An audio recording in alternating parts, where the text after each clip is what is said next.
başlayabiliriz. Değerli arkadaşlar, hoş geldiniz. Bugün sizlerle 4 Eylül 1993 tarihinde katledilen değerli demokratik siyaset yürütücüsü, insan hakları savunucusu Mehmet Sincar'ın Diyarbakır 6. Ağır Ceza Mahkemesi'nde yürütülen davasına ilişkin genel bir bilgilendirmeyi, talepleri ve milletvekili ve yakınlarıyla birlikte son durumu sizlerle paylaşmak üzere bir aradayız. Bilindiği üzere katledildiği dönem 90'lı yılların başı, kendisinin de sembol bir isim olarak hedef alındığı dönem zorla gözaltında kayıpların, faili meçhul cinayetlerin yaşandığı, insanlığa karşı suçların yaşandığı bir dönemdi. O dönem devletin sistematik ve yaygın bir şekilde gerçekleşen bu politikasıyla binlerce insan gözaltında kaybedildi, faili meçhul cinayete kurban edildi. Nitekim kendisi de o dönemde 90'lı yılların başında başlayan bu faili meçhul cinayetlere ilişkin olayları takip etmeye, karşı çıkmak için bulunduğu Batman'da hedef gösterilerek katledildi. Ne yazık ki o günden itibaren kendisinin de davasının da dahil olduğu binlerce dava etkisiz ve etkisiz bir yargılama dahi diyemeyeceğimiz bir süreçle bugüne değin gerçeklerin ortaya çıkarılması, bu politikayla yüzleşmesi adına hakiki bir yargılama sürmedi. Bugün ise Diyarbakır 6. Ağır Ceza Mahkemesi'nde en son görülen davada sanık tarihi edilmişti. Mart ayı itibariyle de en son görülen davada da dosyada savcılığa esas hakkında mütalaa sunulması için dosya savcılığa verildi. Ancak aradan 6 ay gibi bir uzun bir süre geçmesine rağmen bu aşamada henüz bir mütalaanın sunulmadığını da belirtmek isteriz. Buna niçin dikkat çekiyoruz? Çünkü Türkiye'de bir cezasızlık zırhı var ve o cezasızlık zırhının en önemli etkilerinden biri de ne yazık ki zaman aşımı. Evrensel hukuk ve uluslararası sözleşmelere göre biraz önce ifade ettiğimiz uluslararası insanlığa karşı suçlarda zaman aşımı uygulanmaz.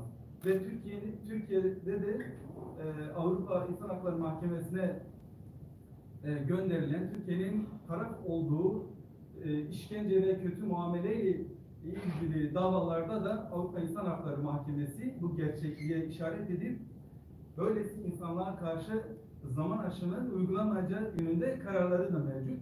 Ama ne yazık ki Türkiye'de halen bu evrensel kriterleri uygulamış ve yargısına da konu edilmiş değil değerli arkadaşlar. Bu nedenle de 28 yıla varan bir süreç önümüzde duruyor. Savcılığın henüz mütalaa sunulmamış ve sonraki aşamalarla dikkate alındığında ve mevcut Türkiye hukuksuz kararları ve yargı pratiği de dikkate alındığında ne yazık ki önümüzde böylesi bir zaman aşımı riski de söz konusu. Ben sözü bu gerçekliğe de işaret ederek Sayın Cihan Sancar'a vereceğim.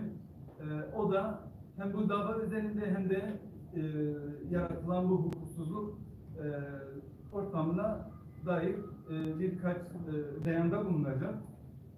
Biz İnsan Hakları Derneği, partili arkadaşları, aile yakınları olarak mevcut bu Türkiye'deki mevcut hukuksuzluk ve yargının tarafsız ve bağımsız olmadığı gerçeğinden de hareketle bu adaletsiz süreci karşı olacağımızı ailenin ve bütün bu adalet talebinde bulunanların yanında olacağımızı ifade etmek istiyorum.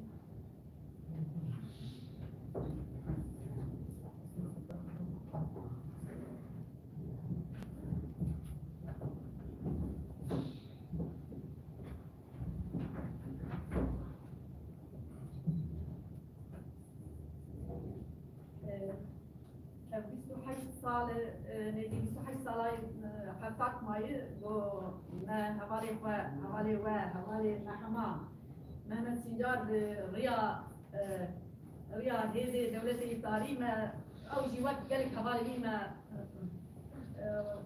ها كن ذاكرين اشترك هذه أو دبي هذه طاري هم جد بين هذه دولتنا تيجو سيستم الدولة آقا كني وهزارة قهرماني كردال سكاكال درا شهید کردن امش وقت مالبات وان هم تبیجن وقت حوالی وانی کو حتی ها مجادله وان او فداکاری وان تشتی وانا حیانا پاراست کنن امجی وقت مالبات بیجن 28 ساله براستی جی چیش دستی مهات مکر بلکی بدها قاتل سخته در قسم پیشیانه امزانم کو قاتل نیه قاتل تانسوچیلر بو دمرل بو ونال ارقام بو وجهه جواليسي بو يعني يك كسك نكار هذا البرلمانتر كي سكاكي ده سلاح برا سيمين ونكسك بيقتن ونا جزاكي بقى حد جاري روجنا جي هنا حتى شيء قصدينا طيب حمد بيش وكرا روجا بيشي وحيانها حتى ميت بباقات اللي سبع دسبة ما حدود ويدركبه ليه ده وقت براسي جي بيش 8 سال عدالتك بو 28 سالانه يجي او نه عدالت ذاتا عدالت تركي تنين وقت مالباتي مقدور اندويجن بو عدالت هبا ويتشمان ها في زمان عشمي هبا ويتشمان ها حياة 28 سالان بين قاتلها بقريانا مش بقو قاتل نيكت قاتل خاص يستخدم بو دولتي عواكريه وبحضارة قهرماني القضاء السكاكا وشنه او قلي خدنا او قهرماني بلاتي خانه خلقي خانه بقو نشبو مالباتي خانه او مجادله كده جبو ملت كرد جبو خلقي كرد جبو ولاتي خوا جبو قانونا خوا انسان قانوني خلقي او مقابلي وان تشتا قبول ناكر محمد يجي يجوانكم ام محمد وهبالي ويتي ميسر بلندن وام مجادله خوا حتى قوام صعبه دوام بكن ام تنا بنجي با ملتي وان هي خلقي وان انا رحسني وان هي فاطمه وان هي حمد اشتيبو لوان ديارة قديدة كنهاية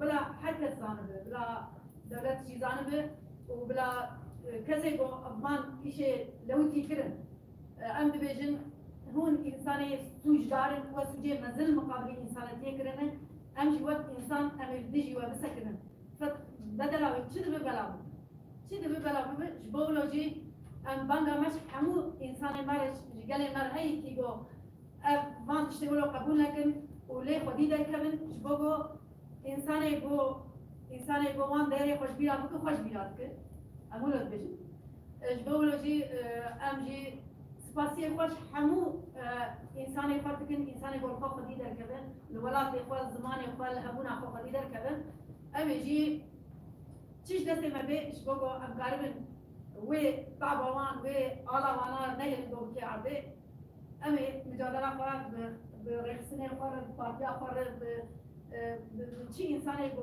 بوش خارج الإنسان أمي في مجادلة خارج كنش بورا حساس مايت أو محكمة شيء بس أصلا سر محكمة هذا مراد و شيء زان شيء آگاهی زیادتر بدوار مثلا نبی مربوطه ما خاص کن بس حس خبر خارج کن إيش بقول من دبرين أبغى أسباس كنش رجع بشي وحيانها شافة منيا قضاء وإنساني ما حيانها كم ثاني نشتنا أبغى أسباسي رجع بشاف كن مرة بشاف.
cezasızlık, Kürtlerin katledilmesi, bu konudaki işkenceler, zaman aşımı ve daha birçok meseleye dair kamuoyuna zaman zaman açıklamalar yapıyoruz. Ve bunları kamuoyu ve basın mensupları olarak aslında sizler de yakından biliyorsunuz.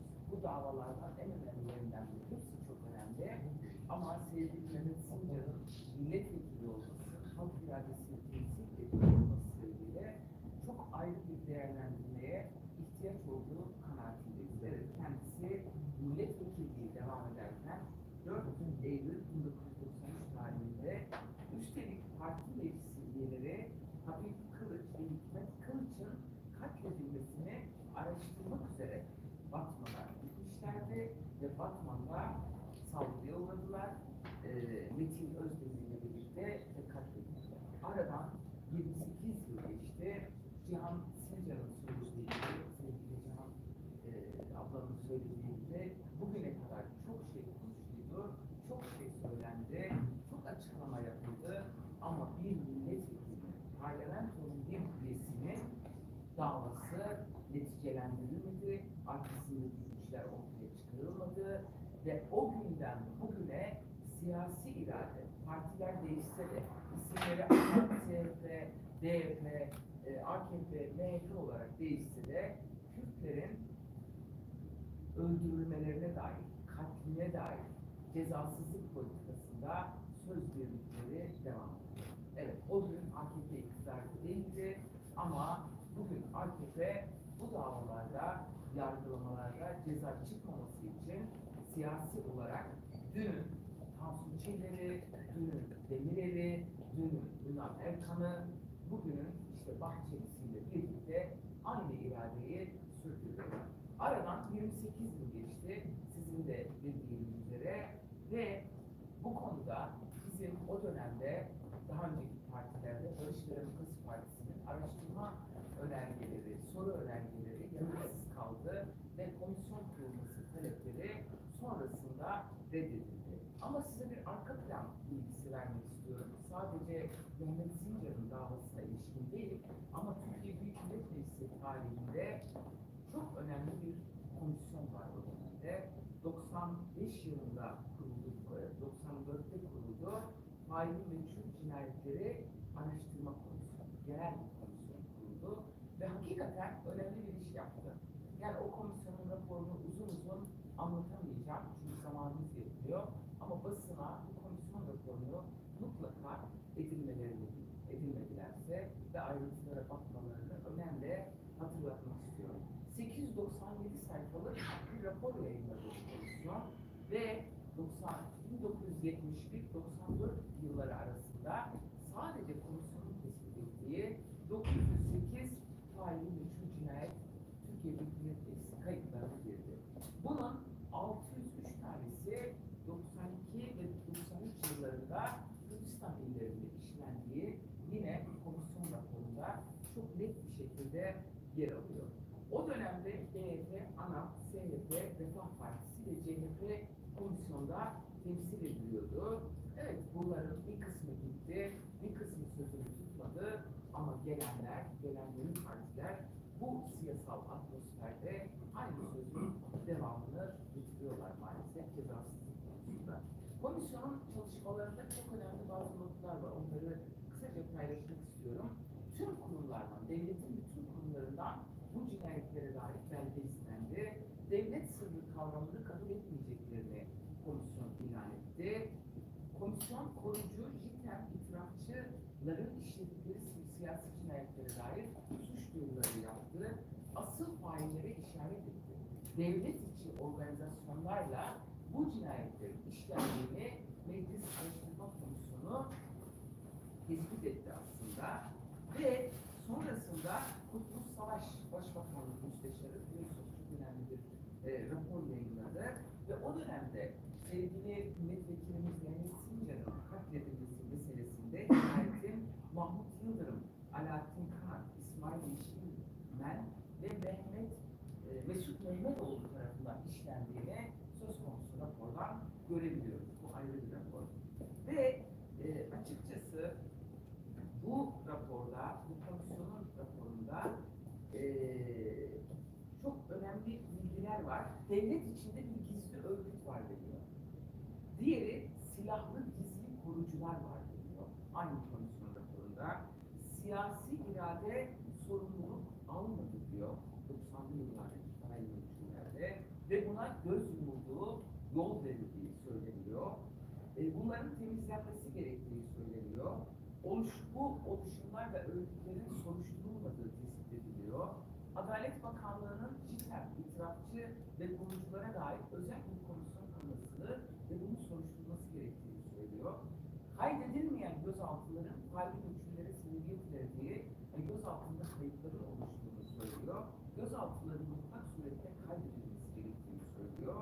Koruculuğun son bulması, altını çizerek söylüyorum arkadaşlar, 95 yılında çıkan Meclis Araştırma Komisyonu raporunda koruculuk sisteminin son bulması gerektiği söyleniyor ve kendi çalışmalarında devlet kurumlarının bir kısmının bilgi akışını sağlamadığını ve örneğin Nusret Demirel, o dönem Ankara Devlet Başsavcısı ve Ülkü Coşkun'un soruşturulması için suç duyurusunda bulunuyor komisyon ve avukat tutulmaması mesela, faillerin devlet görevlisi olduğu davalarda avukatların tutulmaması, savunma yapılmaması söyleniyor ve bu devam ediyor. Buna niye atıfta bulundum? 95 yılında bugün arşivde bulunan çok önemli bir belge niteliğinde olan faili meçhul cinayetleri araştırma komisyonu bugün hükümsüzdür.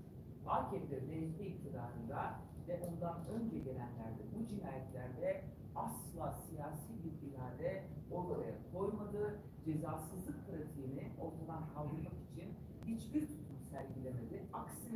Aksine 2002 yılında iktidara gelen Adalet ve Kalkınma Partisi kendisinden önce işlenen cinayetleri mahkum ederek bundan sonra sözüm ona bu cinayetlerin üzerine gideceğini söyledi. Ama geldiğimiz 2021 yılında AKP'nin bırakın o cinayetlerin üzerine gitmesine, yeni cinayetlerin işlendiği bir ortamda bu cinayetlerin üstünü kapatmaya ve geçmişteki suçları, insanlığa karşı suçları da aklamaya gönüllü olduğunu ve bunun öncülüğünü yaptığını üzülerek belirtmek istiyorum.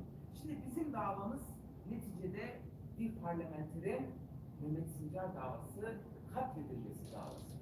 Türkiye Cumhuriyeti Devleti ve gelmiş geçmiş bütün iktidarlar kendi parlamentosundaki üyesinin katledilmesine dair davayı bugün zaman aşımıyla yüz yüze bırakmıştır. Failleri ortaya çıkartmamıştır. Failler adına Cihan Yıldız isimli bir Hizbullahçı sana doğru sorumluluk yüklendi. Şimdi ona da geleceğim. Ama Kurtuluş Savaş raporunda ve asıl o Meclis Araştırma Komisyonu raporunda işaret edilen gizli örgütler, devlet içindeki organizasyonlar, bunların korunmasına dair maalesef hiçbir bilgi ve belge ortaya koymadı, yargılanmalarını sağlamadı. Ve açılan bir davayı da bitirmekle, zaman aşımıyla kapattırmakla yüz yüzeyiz. Karşımızdaki güç bunu arzu ediyor. Şimdi hatırlarsınız sevgili Mehmet Sincar'ın katlinden hemen sonra kamuoyuna açıklamalar yapıldı yetkililer tarafından. O dönem devlet bakanları Necmettin Cevheri ve Mehmet Gölhan hemen Tansu Çiller'le beraber 24 saat geçmeden failleri yakaladık diye kamuoyuna açıklama yaptılar. Ama o dönem Emniyet Genel Müdürü olan Mehmet Ağar'ın şu cümleleri kulaklarımızda çınlamaya devam ediyor. İşi batırdılar dedi. Çıkacak işi batırdılar. Biraz susalım dedi ve yakalanmadıklarını duyurdu. Aslında bu cümle ilelebet onları koruyacağız, yakalamayacağız. Bugüne kadar da cezasız bırakacağız demenin başka bir izahıydı. Mehmet Ağar'ın şahsiyetine ve yaptıklarına dair ayrıntılara girmeyeceğim. Ve diğer açıklama yapanlar da failin yakalanmadığını kendileri de kabul ettiler. Sonrasında ne oldu? Hizbullah'ın İstanbul'daki evinde bazı dokümanlar ele geçti ve dikkatinizi çekmek istediğim çok önemli bir nokta var.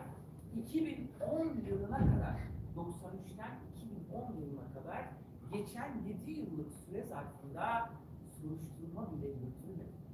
Mehmet Sincar'ı kim katletti? Arkasındaki güç kimdir? Bunları yargılayalım denmedi. Ta ki o evde bazı dokümanlarda işte Mehmet Sincar'ın cinayetinin de ortaya çıkması üzerine Cihan Yıldız ve Ejder Arpa hala yakalanmadı daha doğrusu, sorumlu tutuldular ve müebbet hapis cezası aldı Cihan Yıldız. Uzun bir yargılama süreci var ama garip bir şey oldu. Garip dediğim şu, Avrupa İnsan Hakları Mahkemesi bir davada dostane çözümle DGM'lerde askeri hakim bulunması sebebiyle yargılamanın yenilenmesinin önünü açtı. Ve gelin görün ki sadece Hizbullah sanıklarının tüm davalarında yargılamanın yenilenmesi talepleri kabul edildi ve hepsi serbest bırakıldı. Bunlardan biri de Cihan Yıldız'dı. Müebbet hapis cezası almasına rağmen avukatın başvurusu üzerine 2019 yılında, Mart 2019'da yeniden yargılama talebi kabul edildi ve dosya Ankara'dayken, yargıdayken Cihan Yıldız serbest bırakıldı. Evet, yanlış duymadınız.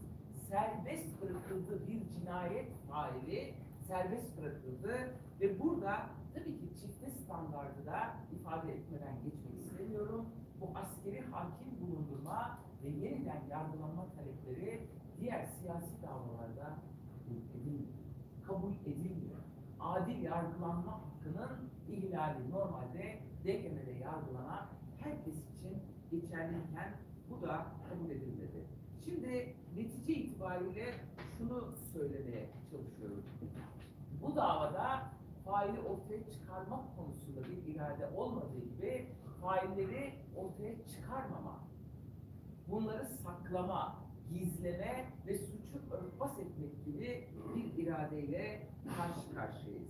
Ve 29 önümüzdeki tarihte 6 Eylül 2023'te Mehmet Sincar davasında zaman aşımı tehlikesi var.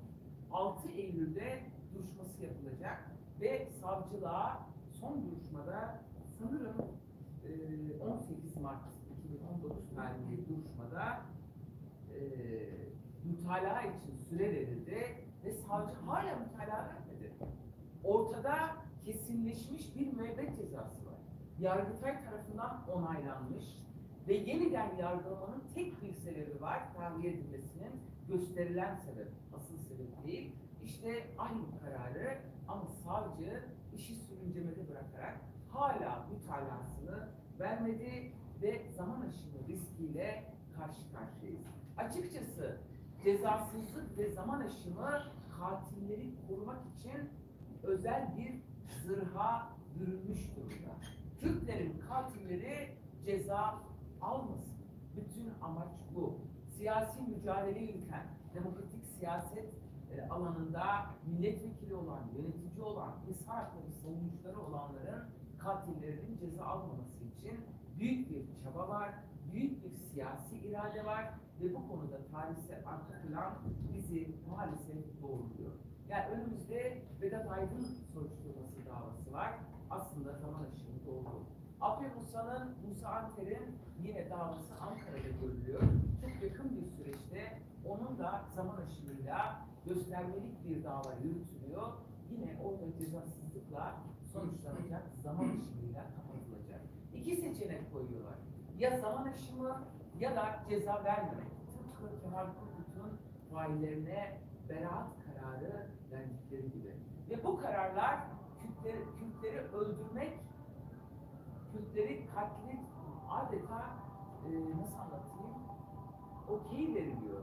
Yol açılıyor. Yani çünkü öldürenler ceza almıyor bu ülkede ve ortada Meclis Araştırma Komisyonu raporu varken binlerce, on binlerce delil, bilgi ve belge varken bu failler cezalandırılmıyor ve cezalandırılmamakla ödüllendiriliyor.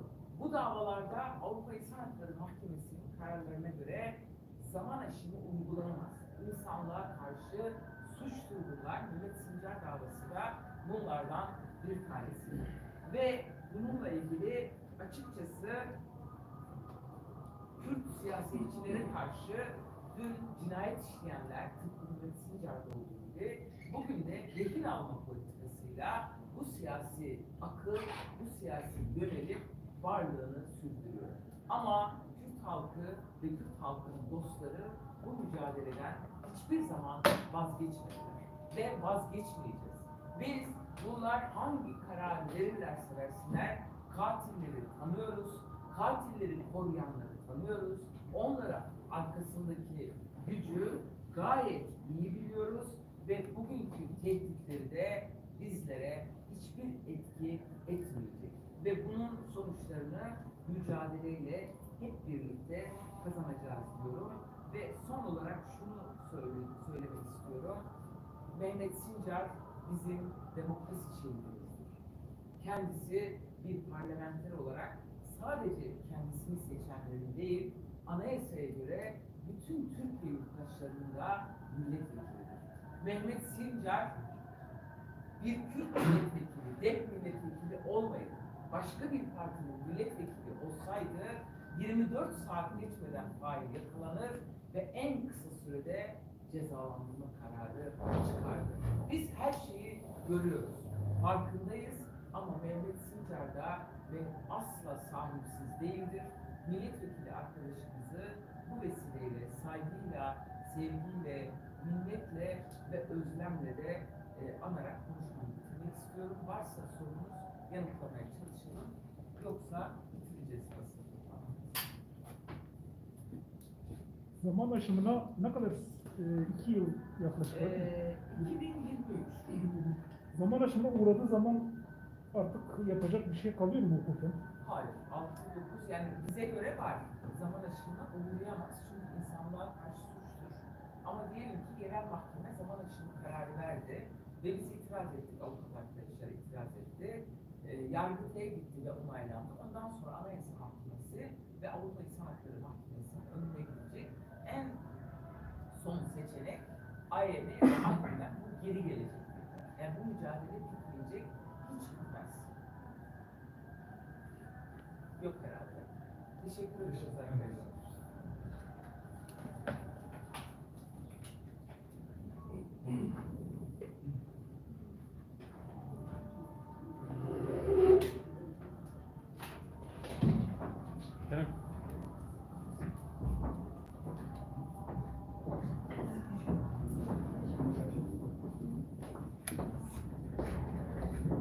Kolay gelsin.